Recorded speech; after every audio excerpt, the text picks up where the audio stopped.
This is part 3 of repairing the Hubert Herr one-day cuckoo clock. My phone had to be fixed. Sorry about that.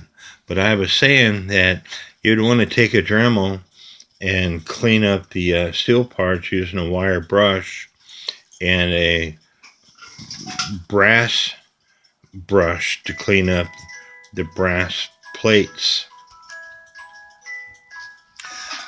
But take a toothpick and clean out all the holes. Take a rag and clean off all the oil and gunk. Make sure it's pre-cleaned prior to putting it into your ultrasonic cleaner. If you don't have an ultrasonic cleaner, I would suggest at the very least use Dawn. And I say Dawn because it cuts grease. Dawn dish detergent water mixture, and with a toothbrush going around clean everything up, but with a toothpick cleaning up all the holes.